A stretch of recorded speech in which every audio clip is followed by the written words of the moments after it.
This is Phantom Electric Ghost, and we're live on the air with Angie Colee for the first time. And thank you for being a guest on the Phantom Electric Ghost podcast. Thank you. How could I not be a guest? Phantom Electric Ghost. Talk about a badass name. Well, thank you. And before we start, you'll probably see that little icon up there that says Listen on Newsly. We are a featured podcast on a Newsly platform. If you use coupon code GHOST to get 1 month free premium subscription, that's an audio only podcast platform. Again, we are featured. This podcast episode will be there later tonight. Now, the topic that we're going to get into is permission to kick ass, making big moves and leading your life on your own terms. So that's going to be the focus today.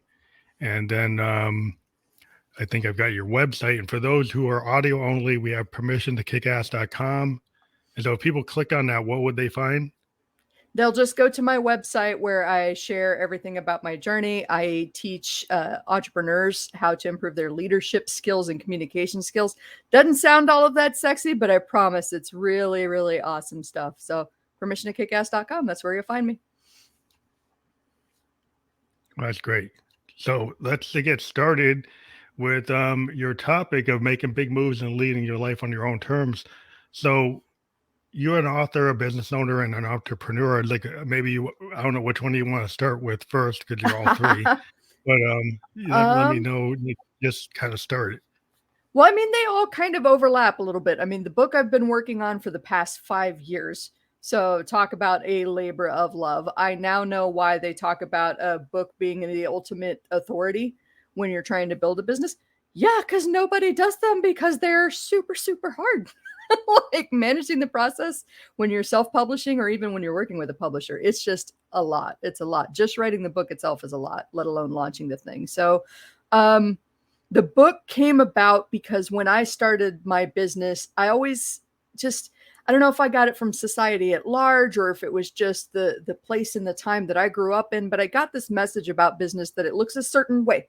And that way it does not look like me. It does not sound like me with my piercings. I got my tattoos covered up tonight, but like me is not good enough was basically the message that I got. So I always tried to fit in, very buttoned down, very quiet, not rock the boat kind of person. And I went to my first business conference probably like 6 or 7 years. And my background is in marketing as a copywriter. So we're the people that write the advertisements and the email promos and the jingles that you hear on the air and stuff like that. So I go to this business conference and I got a drink in me, got a little loosey-goosey with some colleagues. And we wound up telling stories about having mosh pit fights in our 20s. I'm a little bit of a rocker persona, but that was not something I had ever shared with business colleagues because, again, unprofessional, wrong, bad. Nobody will like me. Nobody will want to work with me. That was the first time in my life I literally saw people go, wait, who is this person? Tell me more. They leaned in physically. And I went, oh, wait. Yeah. Okay, so that story that yeah, my brain was immediately going, why did you say that story? That was dumb. Don't do that. But I saw them lean in and went, okay, maybe that was all right. Maybe that was all right. Okay. There's something to this being yourself piece of it. Authentic you. I mean, what I find, with musicians, I'm a musician producer. And one of the things we find is like a lot of musicians will try to clone whatever is hot. Right. And so they think that that's what's going to work. But then they come to me and I'm like, I want you to show me the one song that you don't think I'm going to like. The song that is like that you're scared to show anybody.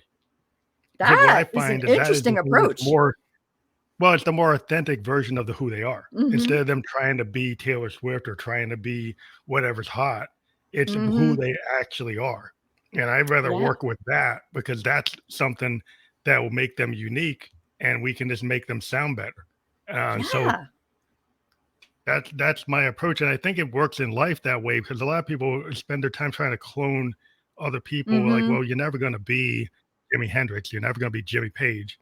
You're never going to get to that. That's who they are. That's who they are. Like you need to focus on getting people to know who you are. Yes. Amen to that. I mean, I had a blues band when I lived in San Francisco. And so I travel full time now. So it's much harder to find a place to sing and perform that's not just, karaoke. And I can't go to karaoke nights either because I get called a ringer since I'm a vocalist. Boo.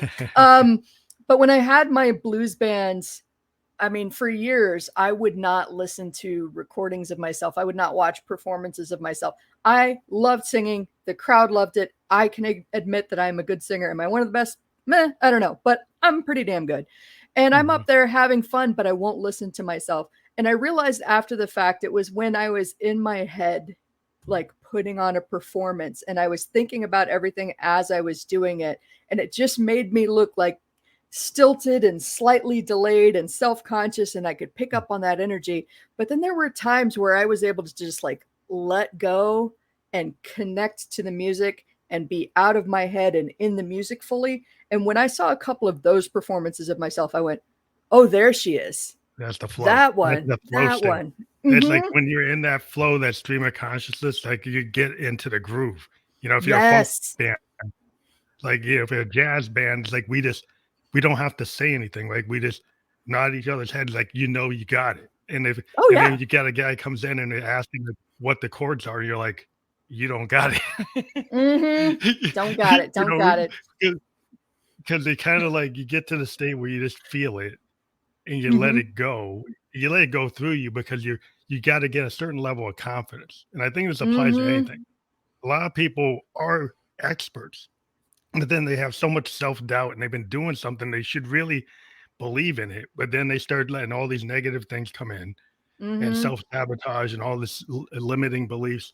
And if you really want to do well, like you got to trust yourself. You got to trust what Yes. you can do and get into that flow state, get into that stream of consciousness, and it will be okay. You don't worry about it because you really do have it. But a lot of Mm-hmm. people they sabotage because they think, oh, I don't have it. Like, Oh well, you do. yeah. Well, and what you said was so perfect too. Like you got to trust yourself. And I would encourage you to take it even a step further and trust the audience. Trust Hmm. the spectators. Know that I love synchronicity, and this has been coming up so often in the conversations I've been having lately, but you're making the art, you're not dictating the experience. Yeah, They yeah. get to define their own experience. Your job is to make the art.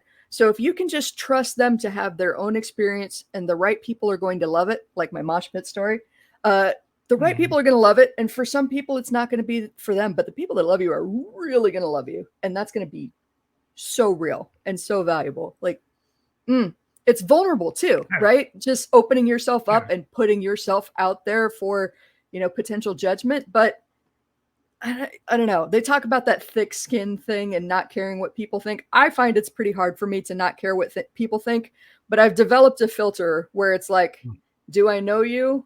Are you paying bills? Are you a good friend? Are you doing what I'm trying to do? Do you have some critical things about me? Okay, I don't care. Well, it's like the hater, and then there's the critic that actually helps you. Like Mm-hmm.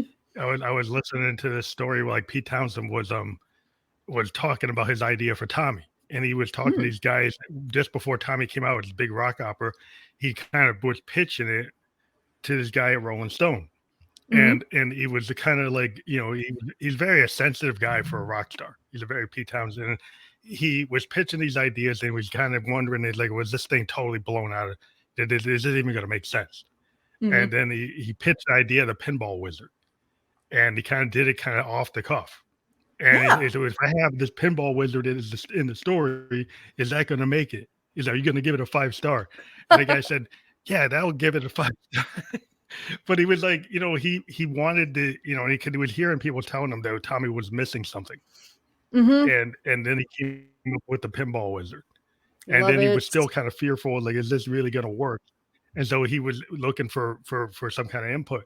But like that shows you a guy like that, he's like a lead guitar player of the big rock band in the 70s, The Who, was Mm-hmm. a very vulnerable guy that was very much you could totally like, wreck him by like saying you didn't like something. He was very took Yeah. it personal, and so Mm-hmm. I think a lot of people, got to understand, that level of like, yeah, it is if you're an author or you're an entrepreneur, it is your idea. And if Mm-hmm. people dash it, you're like, oh, but you Yeah. got to have, take the good with the bad. If somebody's just a hater, Yeah. that's not going to help you, but if somebody actually gives you constructive criticism, say, yeah, that could work. Yeah. That's useful, And you if they tell you to tweak it here and there, what's wrong with that? you get to feel the feelings too. Like I feel especially like in the last 10 years or so there's been this gigantic push toward toxic positivity, if you've heard that buzzword. The idea that like everything's fine, and if I experience some unpleasant feelings, just like whatever, push them down, push them away, and get back to I am determined to feel happy. And basically all you're doing is putting it into a pressure cooker that is eventually just going to blow its stack. Like, you can't be happy all the time. And that doesn't mean that I think you have to be miserable all the time, but like, it's okay for some random internet stranger to say something about your work and for that to sting a little bit. Feel what you need to feel. Go cry in the shower if you need to do. My favorite way to blow off steam is to hop in the car and go for a long drive and like scream, sing at the top of my lungs. That's how I process a lot of things. Usually with angry music, sometimes with sad music, sometimes with happy music, depending on the mood. But usually by the time I've driven a couple miles and I have screamed my full head off, I come back, cool. The sting of that is over. I'm ready to let that go and move on to the next thing. It's not going to stop me, is basically what I'm saying. Yeah, I think like the failure is how you learn. Like a lot of times when you think about a musician, like we'll have hundreds of songs that nobody ever heard. And you could look at that as being a failure, or you could look at it as being the rungs on the ladder to get where you need to go. And it's really like the way you look at it, because like, you know, there's like a lot of times, you know, engineering, how many different variations of something are they going to build and then it doesn't work, right? It happens all the time. Look at the moon shot, you know, how many versions of the, you know, of those Apollo rockets did they have to make before they actually work? So each failure isn't the end of the world. It teaches you what you need to know to get to the next one, the one that actually will get you to the moon, you know? I love that. What if your failure is a prototype? One of many. Yeah, I mean, that's what it is. People, you can't be scared of it because, you know, if you're a creative person, you're probably going to make errors on the way to where you want to go. And it's like, you got to make sure you don't give up just because you don't hit it at 100%. Oh, yes. The first time, you're probably not going to hit it at 100%. Well, and especially for us creatives, it's all fuel for the fire to burn hotter, to burn longer, to be that rocket fuel that propels you. It's interesting. I don't know if you follow TikTok or not, but I learned about an artist that I had never heard before, but like I got drawn in by her story. Her name is Bonnie McKee. You ever heard about her? She had a hit a while back, but then she had a hit a while back and was going on tour to promote the record when the label exec called her and told her, I don't think it's a hit. And basically the plug got pulled on everything. And she didn't own the masters to her music. So when she parted ways with the label, like she just had all this music that she couldn't release. And she was just telling the story about how heartbroken she was, but she was determined to not let her get her down. But then TikTok gave it a second life because all of these fans of hers were like, but I really wish I could have heard this. I really wish I could have heard this. And she took last year apparently to re-record all of those as close to the original studio version as she could so that she could release it for the fans. Taylor Swift strategy. Exactly. And that's frustrating. A lot of people would let that stop them and be like, that was my big break and that was it. I guess I'm done. Nah, use it as fuel. Well, the way the industry is, they try to tie you up, you know, the people don't get you as an artist to get out there, and you got to be careful with the contracts, you know, because anytime you get into something, you don't realize that somebody actually, you know, put into a little legal line that they own the master. And then what does that mean? Well, that means they own your work. I mean, if you're a musician and you don't own the master, then you can't put the stuff out without them making the money. If you don't own it, they get all the money. So a lot of people don't realize that and don't check it out. And, you know, they take an advance, and the advance might seem like a lot, and it's not, you know, so it's not. It's always hard when you got to make sure you own your proprietary talent. Like if you're a business person, you want to probably get into, you know, patents and different copyrights and trademarks. And because if you don't, there's so many people out there with this, that's working, let me grab it because you didn't register it. And then and some people will grab it even when you do register it. Like I've got friends that make online digital courses and everything is copyrighted and the logos are trademarked, and you'll still find people putting together these group buy groups that'll buy one copy and share it with hundreds of people. And like I understand it on an intellectual level because everybody wants a good deal and wants to save money. And also like are you talking out of both sides of your neck here? Because if you want artists to get paid for the art. And if the art is a course, pay for the course. And if the art is a book, pay for the book. Yeah. Like, walk the talk. Yeah. If you want to be a creator out there getting paid to create, pay creators. That's what I'm saying. Yeah, that's the problem. We get this a Napster mentality. Mm-hmm. You know, and there's a whole Napster, and people maybe don't know what that means. It's like there's a point where people think music should be free, but then it's like, Yeah. all the artists make money. No, they don't. It's just like the film industry right now. All those actors, they assume they were making money. Like the top tier make money. But in a movie, how many actors are in a movie or a TV show, and how many of those people don't really make? They work day to day like anybody else. Yeah, they're living and the same thing with like a lot of people. You know, the same thing with you the don't pay writers. them, yeah, you're not going to get paid. And so people just think, oh, you're famous, you're getting money. It's like the money is not as big as you think, and so you should is not respect anybody who's a creator, and not steal their stuff. And it's stealing, you know. And I have strong beliefs about that. Being a musician is like, I don't think people should be stealing people's stuff. I think if you sample, you should pay for the sample. You should license the sample. You should license the cover song. You shouldn't be using AI to take somebody's voice and put it on something else and then think that you can do that. It's like, no, you can't do that.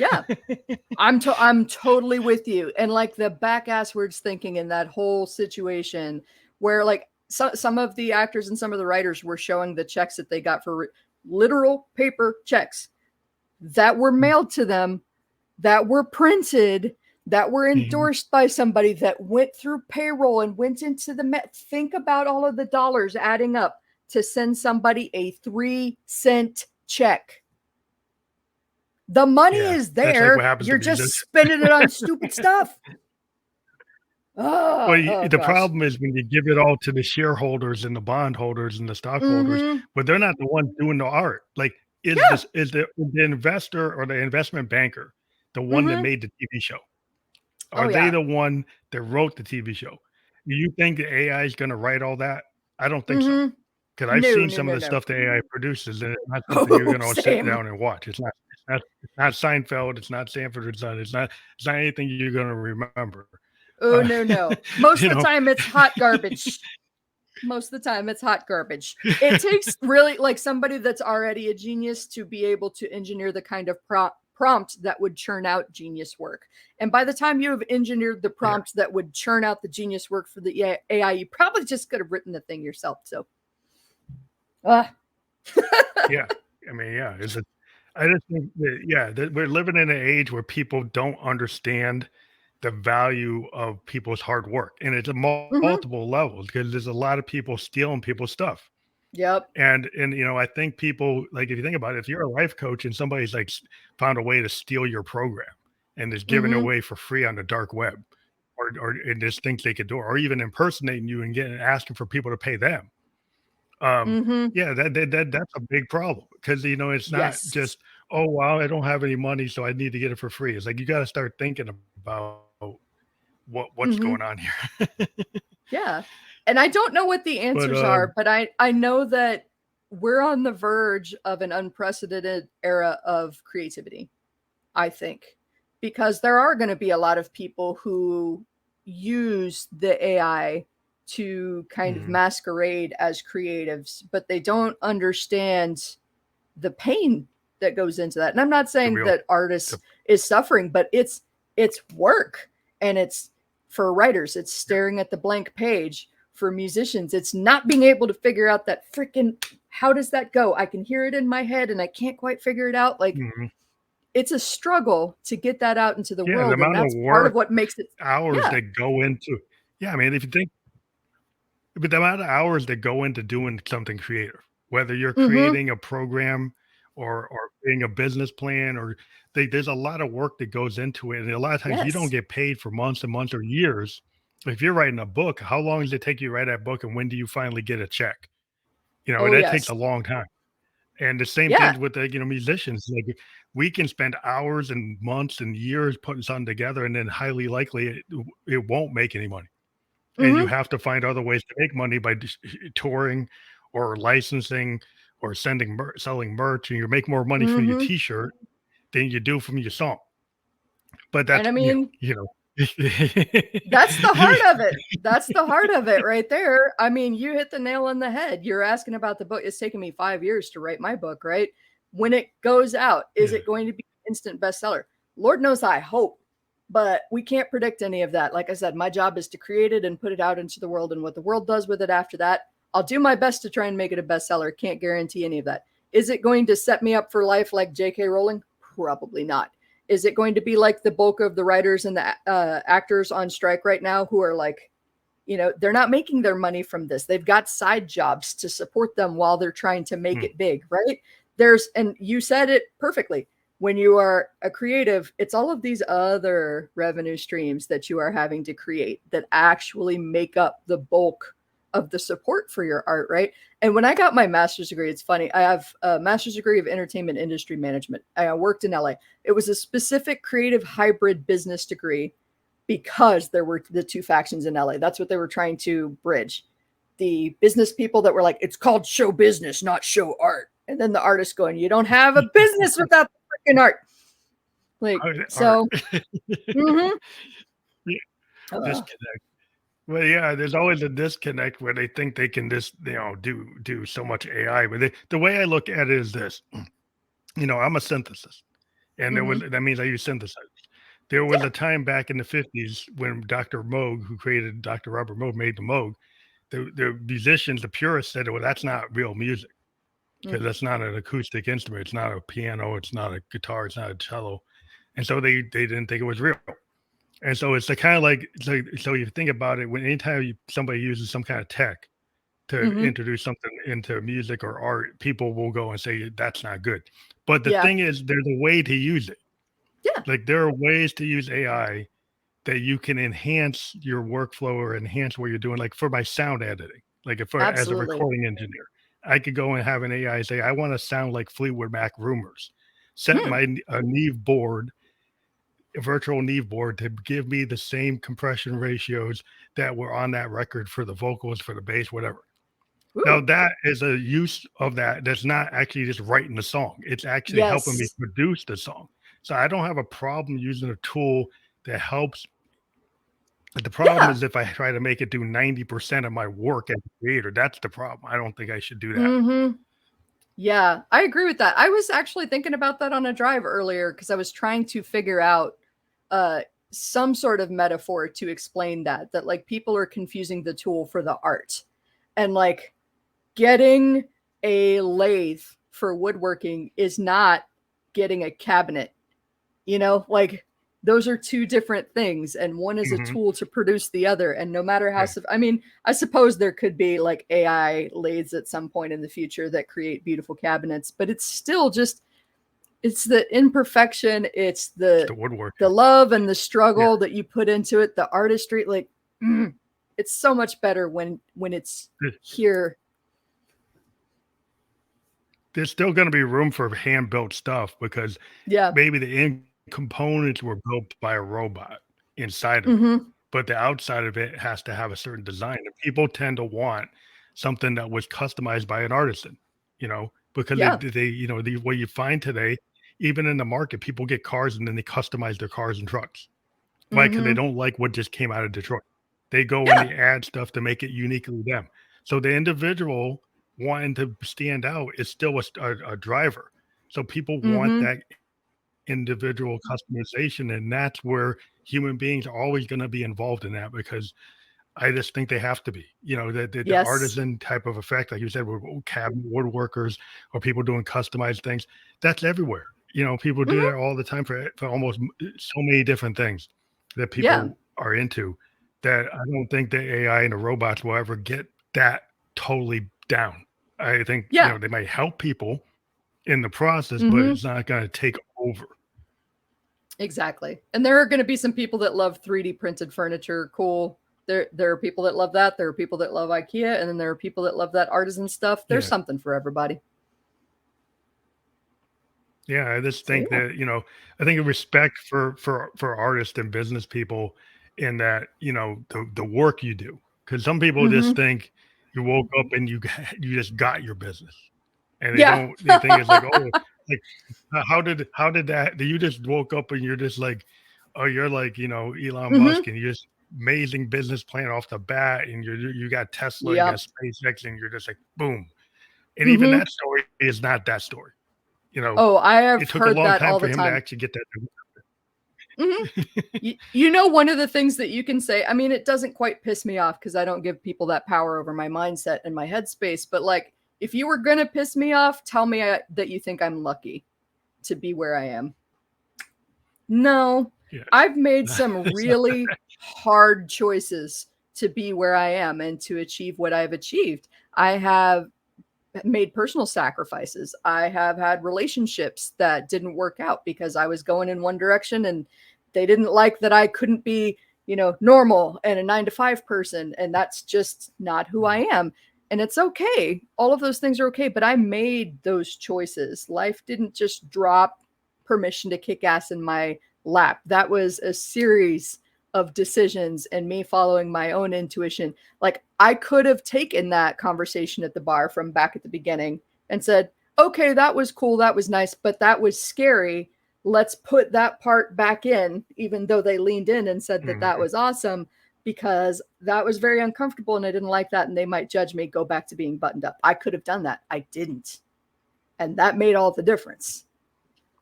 Yeah, that's what I've noticed when I talk to people who are entrepreneurs or creative people or, in the creative zone. It is that kind of fearlessness at some point. They get to a point where they're kind of Hmm. fed up with what's been going on and they decide to like, I might be scared of this, but I'm going to do it. Yep. That was And exactly it. I was going to say, it's not fearlessness for me. It's that the mission or what I'm trying to do matters more than the fear. Cause I'm still terrified of most well, things that more I than try fear. to do, but it's because it's stepping out of the comfort zone, right? It's something I've never done before. So I have no idea how it's going to go. Therefore, scary. Right. And then the lizard brain Yeah, pops up and yeah. goes, don't do that. You'll die. Yeah, that's the thing, because we have a fight or flight kind of tendency to try to stay safe. And Hmm. if you're a creative, the thing is, like, you're gonna put yourself in the red a lot. A Yep. lot of times when you're creative, because like even if when you have something working as a creative, like with Hmm. musicians, we'll get something working. We'll get like a style working. Then when suddenly we come out and say, I'm not gonna do that anymore. Yeah. I'm gonna do something totally different, and the audience just drops. And you're like, Yep. well, I still feel like I need to do it, and you still do it, and then you go different paths. But that's Yeah. just the kind of nature, like you're gonna try something because it's boring to just be the same. So the same Yes. person that broke through on one thing, they're not necessarily going to want to stick with that formula for the Mhm. next 30 years We're because not it's static not going to beings. be satisfying to your heart and soul. Hmm. Yeah, I mean, that's interesting to me too, because, if you think about how the brain works, I know I think of people that I've encountered in my past and haven't spoken to recently as that like picture in time. This is who I knew you to be, and I don't know anything else about you now. So clearly you're still that person. I have to remind myself there's been, like 10 years, 20 years since I last spoke to that person. And they've done just as much journeying and growing and living as I've done. And odds are they aren't the same person as they were back then any more than I was. I'm the same person. I am a completely different person than I was when I knew them. So maybe give Mhm. people a little bit more grace. It's a side tangent. Yeah, that's what I think happens is a lot of times people get they no, I think even if you get a business model, like, sometimes you get to a point where like, well, I'm gonna do the new version of Coke, Oh and yeah. nobody wants it. Oh yeah. You know, because it's like they think, "Oh, I gotta change it," and it's like, well, people want it back to what they knew, and, Mhm. that's why I think that there's a comfort in things, and people wanna know that you are the you they experienced, and so if you're somebody Yes. that's a business person and you create that widget and they like widget from 78 and then they don't want any other widget than 1978 widget, Mhm. and then you say, "Well, no, here's the 2023," and like, "I don't want Yep. it." Okay, You cool. know But maybe you know? these people over here want the 2023 one and they don't want the 78 one. So Yeah, so that's you gotta cool. be willing to go to a different market. Mhm. That's the thing is, like, are you willing to expand your market or shift your market and realize that you could go beyond, Oh you yeah. know, where you thought you were, and that's probably that's the hard thing. It's fearful because Oh you yes. can like you messing with your metrics and you're like, oh, how am Mhm. I going to meet the payroll? Oh, I experienced this super, super recently on a couple of different levels. So at the end of 2020, I was a copywriter for a long time, as I mentioned, and I had been working running the marketing team, the copywriting team for basically like a celebrity business teacher. He's a big name, like he'd have these big 1,000-person events like Tony Robbins, that kind of person, and he's a fabulous guy. But by the end of 2020, we had hustled so hard, and that was the year that like internet courses really took off because we're all stuck at home and gotta do something, right? Mhm, And mhm, the end of that year, I just went, I'm done. I never thought that I would reach this point because when I started as a copywriter, I was so excited. I loved the puzzle of figuring out the market and the hook and the angle and the stories that we would mhm, tell and making this. And I only sell good stuff because I know that marketing can be used for sleazy purposes. So that's not what we're talking about here. But when I put my all into a product mhm. that I truly believe in, ooh, it got so magical, right? And at the end of 2020, I went, no, I'm done. I think I'm ready for something else. Let's burn it to the ground and do something else. And so I made the decision that I was going to go all in on my coaching business, Permission to Kick Ass, and start this podcast. And by that point, I'd been working on the book for a couple years. And so I made my plan and I agonized over this for like 6 months because sometimes it takes me a while to to pull the cord and do the thing. And the week that I turned in notice at this place where I was running the marketing team, my now former partner dropped a bombshell on me that he didn't think that he loved me the way that I loved him, and he moved out the next day. And so I went one day from Wow. like employed, uh, planning this new business. We were in the process of buying a house to like next day, no job, no boyfriend, no idea what I'm going to do in the future. And it like all fell apart in an instant. And I was totally Wow. blindsided by this. And I don't say any of that, like I've done a lot of healing and a lot of processing, but I don't say any of that to scare you or to make you feel sorry for me, but to say that like, even when you are coasting on cloud nine and everything's going really well, Mhm. stuff happens to Yep. change your path. And you can either use it or you can get lost in it. My reaction to that was, well, first I got real sad, right? Because breakups suck. Then I got a little bit angry because I was like, my future, the way that I envisioned it, got taken from me. What do I do next?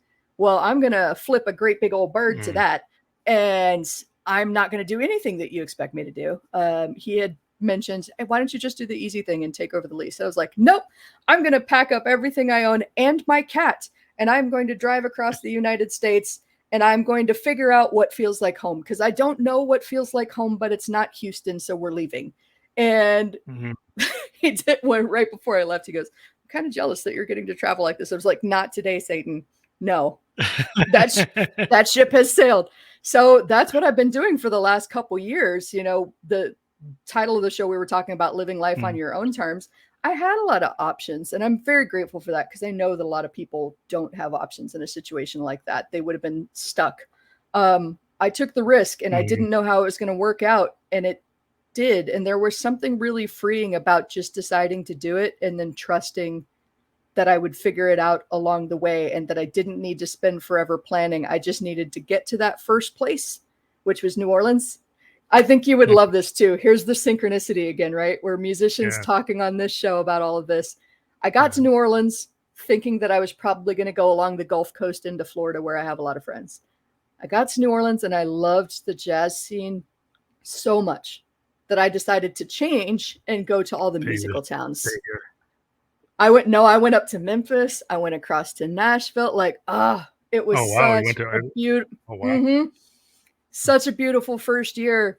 Well, you probably And needed the journey. You probably need I to be did. around her, go around. I did.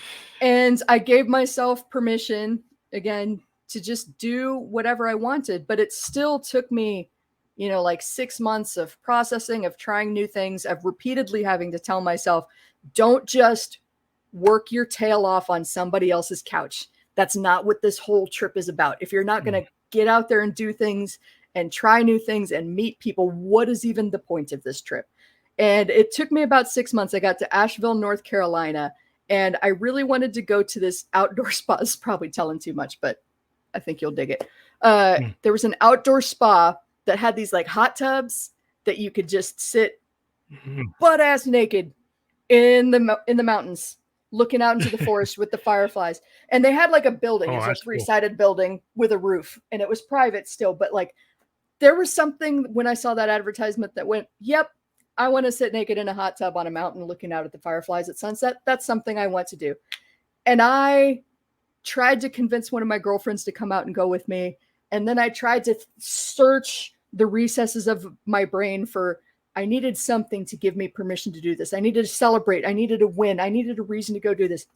And one day it just hit me. I don't need a reason. I want to. Just do it. So I'm Yeah. going to.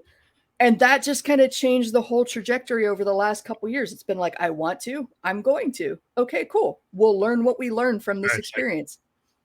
so that's the permission to kick ass. Yes, exactly. Exactly. So That's interesting I because didn't I lived in anticipate talking Tokyo about and that there's either. some. Go ahead. I lived in Tokyo in 2004 to 2006, and they have these like Mm. mountain spring, hot spring like resorts you Ooh, can go to, and it's like a very interesting. The Japanese have a different spin on it, but yeah.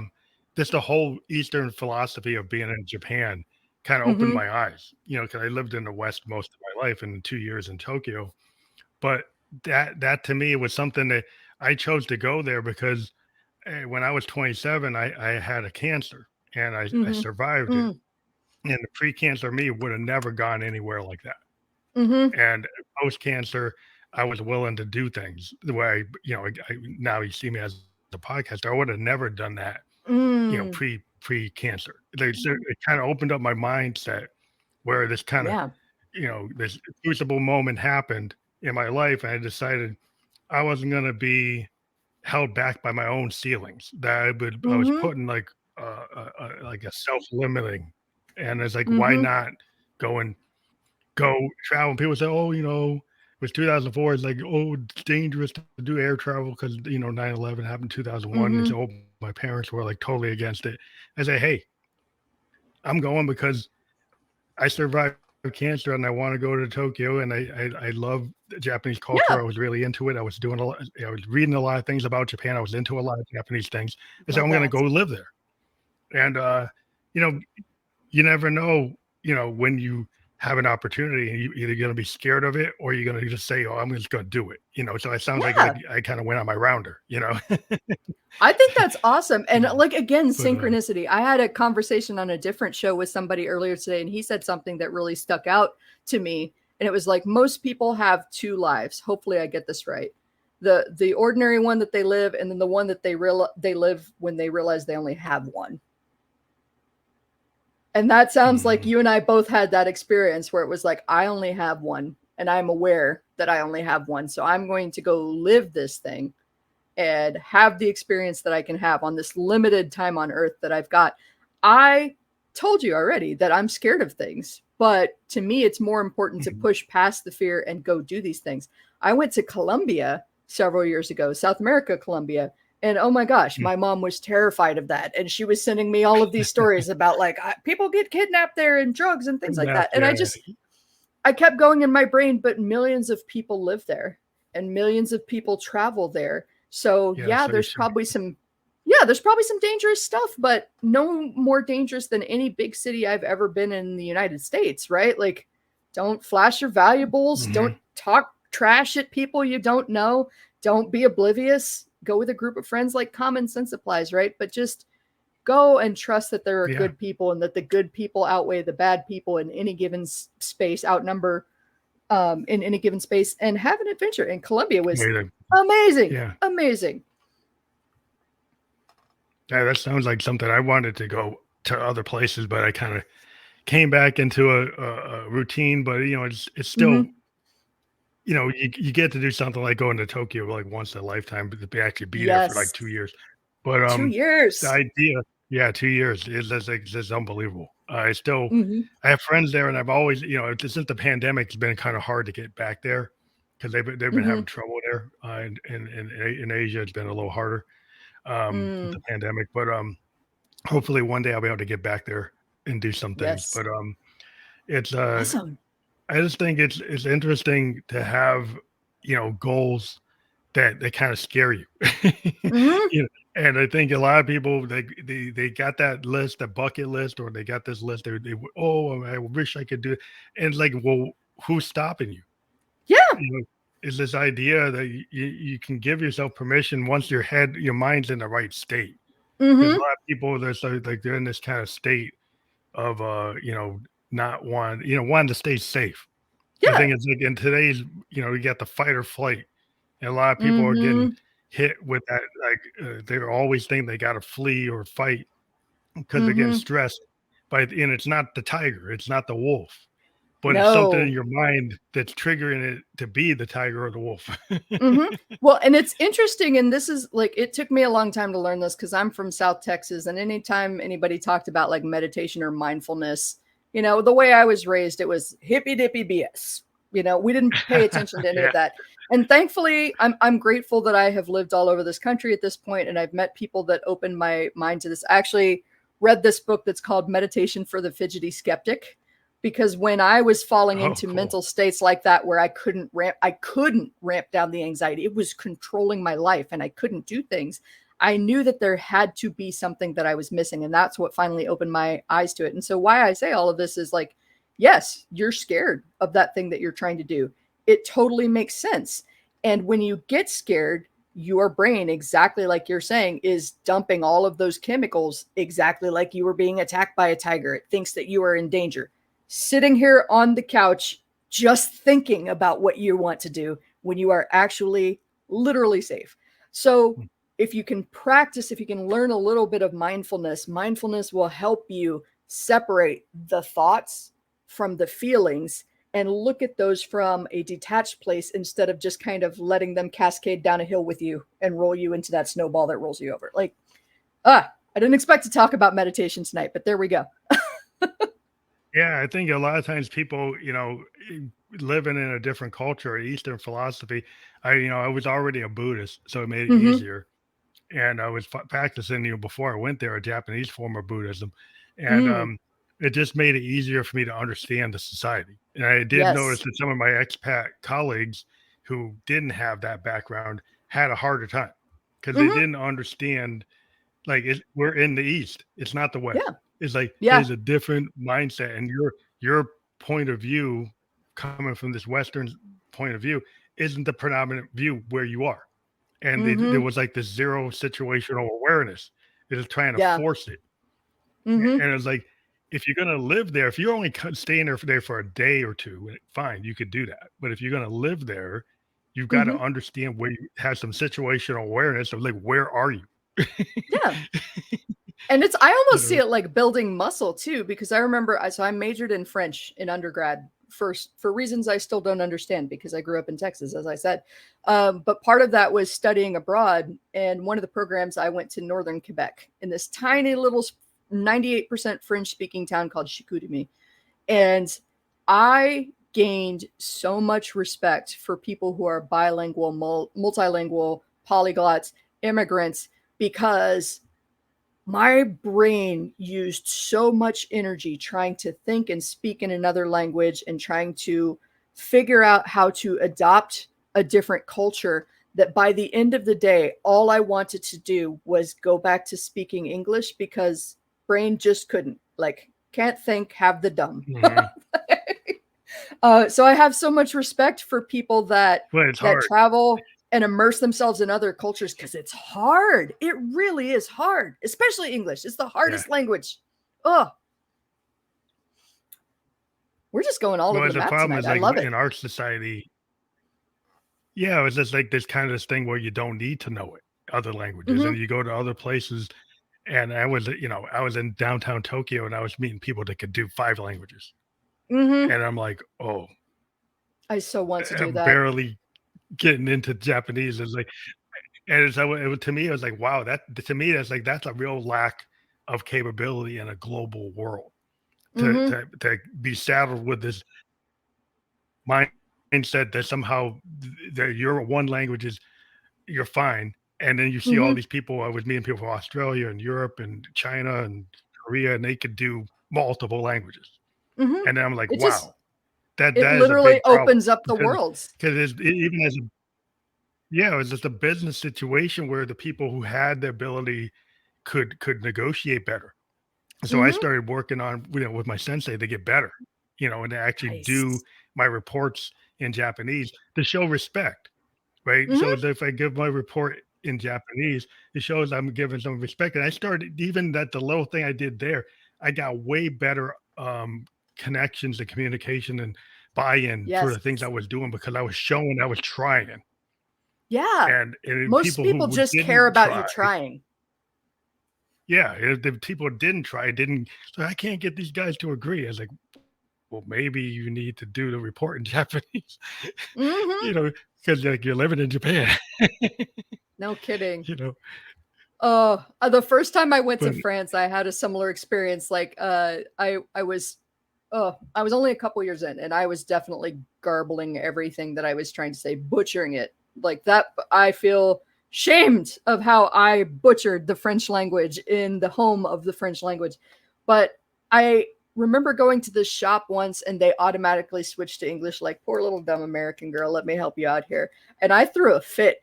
Like, I went, I am never going to learn if nobody will speak to me in French. And the whole reason that I'm here is because I'm trying to learn it. Like, I lost it.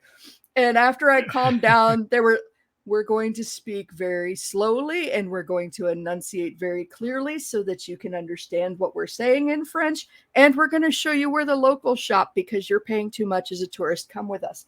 Like, just trying and not even being any good at it goes a long way toward creating these relationships. mhm. Yeah.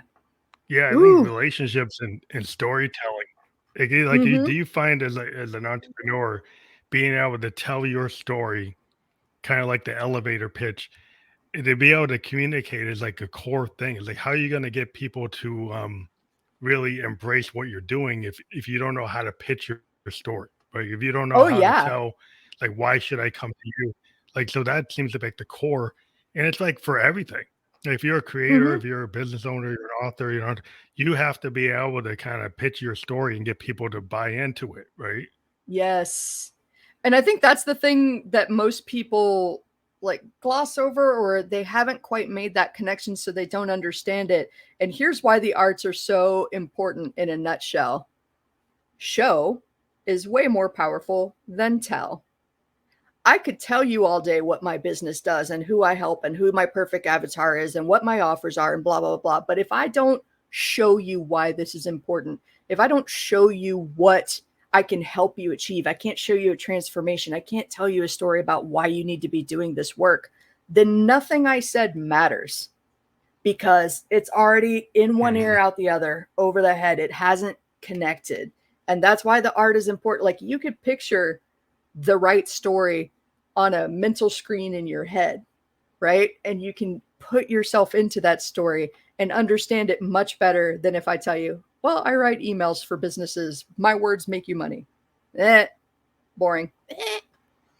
Yeah, Mm. yeah. You do that kind of like the question is like why a podcast? Why do business people want to have a live podcast or a podcast where they're connecting with live customers Mm-hmm. rather than an infomercial? Because the Yes. infomercial is boring. It's Mm-hmm. scripted. It doesn't seem authentic. Seems kind of fake. It's like, oh, I'm Mm-hmm. going to go right by that. But if you actually have something that's like a live radio and you're talking to people, and this is Yeah. why I think the podcasting is booming because people are able to get across in an authentic way if they do Mm-hmm. it, the way we're talking about, that actually will get people to pay attention, to Mm-hmm. get people to remember. I was like, oh, this person said something really interesting. And then they want to hear from this person. They go check out there. They could click your link. They go follow you. They subscribe to you. They buy your course material. They join the masterclass because you Yeah. connected in a way that felt authentic, you know? Mm-hmm. And I could say that I felt a calling to become an entrepreneurial coach. And it's some of the most important work that you can do. It's just so I could tell you, or I could show you that I live for that magic spark in someone's eyes when they flipped from don't think I can to yeah, I think I can do this. There's just a Mhm. whole straightening that happens when someone hits that moment, and to be part of that transformation, that is why I became an entrepreneurial coach. Can you see the difference between showing and telling? The art is important. Yeah. Well, I think, yeah, it's just like being able to, the art is like, it's like communication. Like, it's kind of Mm-hmm. like, why would you learn theater as a musician? Right. You Mm-hmm. could just sit there with your back to the audience playing great licks like Eddie Van Halen, right? You could not Mm-hmm. even face them. But if you learn to be like Lady Gaga or David Bowie Yes. or Oh, the Prince and you actually put on theatrics. a show, has Prince. nothing, the theatrics is what connects. It's all that Mm-hmm. theatrical stuff. It's the playing too. You got to be able to be a player, but the connection to the audience is the theatrical aspect. And as a musician, you could say it doesn't matter. That all that Mm-hmm. matters is I need to be an awesome player, Mm-hmm. and that's true. Certain guys, that's what they do. You get the Mm-hmm. Jeff. You get certain type of classic blues players. They won't do a lot of antics, and then you get a Hendrix. Well, Yeah. everybody remembers Hendrix because Mm-hmm. he did the pyrotechnic.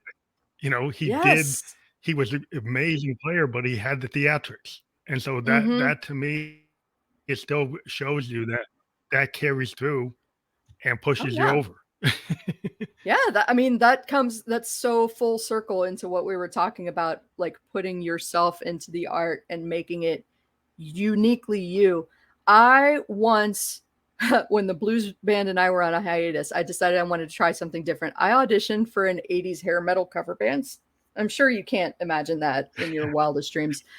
I landed the role and I was super excited because I don't know if you're familiar with the band Steel Panther, but they're a parody band Oh and yeah, they kind I of know. make fun. Yeah, yeah, The person yeah, who yeah. wrote the ad had used a picture of Steel Panther. So I'm excited. Yeah, I'm ready to get out on stage with a really ridiculous big old wig and like zebra print pants. And we're rehearsing one day and we were Mhm, doing, I think it was Panama by Van Halen. And this lead guitarist, he stops me and he goes, mhm, "Oh, right there, that riff, David Lee Roth does it like this." And he like explicitly tries to say, "You should do it note for note." And I was mhm. like, I'm pretty sure they're going to That's recognize that dope. I am not David Lee Roth. It's pretty obvious. Look at me. I'm not David Lee Roth. And he goes, "Well, people want to come to these things to hear their favorite music played like they hear on a record." I said, "No, live music is not for that. Listen to your records at Totally home, different honey. This is a interpretation. Yeah. show. This is a show. And anybody that thinks that they're coming here to see Van Halen is going to be disappointed anyway, no matter how good we are. I want to play for the people who want live music, who want a show, who want entertainment." And we actually wound up parting ways because we just couldn't see eye to eye. And we later figured out he was an immigrant. He was from Peru. He did not realize that he had chosen a parody band in his ad. So we had already come at this from a misunderstanding. Oh, But yeah, we had to go our this separate is. ways. I didn't front the hair metal band. It was very sad. Well, we've had a great discussion tonight. I would love to Yeah, talk longer, but I do have another podcast coming up on an hour. totally But get I it. want people to check out your website, permissiontokickass.com, and maybe again tell people what they find when they get there. Yeah, absolutely. So, like I said, I work with entrepreneurs to develop their confidence and their leadership and their communication skills. That's really the most important piece of business. We talk a lot about profits and we talk a lot about processes, but the people is the really important thing. And no matter how advanced the tech gets, the people are always going to be the most important thing. So, permission to kick ass for me, it looks like being the person that you were meant to be, leading the business that you were meant to lead, and that's what I help you do. So visit permissiontokickass.com, sign up for emails. I'll tell you when my book is coming out later this year. You'll get episode drops from my podcast, which I should have you on the podcast. I bet we would have an interesting conversation. Yeah, Yeah, that's where you'll find me. yeah. I do show up on other people's podcasts from time to time. Yeah, love it. But thank you again for being on the Family Electric Ghost podcast, and we'll talk to you again tomorrow. The landing page will be available for your audience tomorrow. So thank you for being a guest Awesome. tonight. Have a good night. Thank you so much for having me.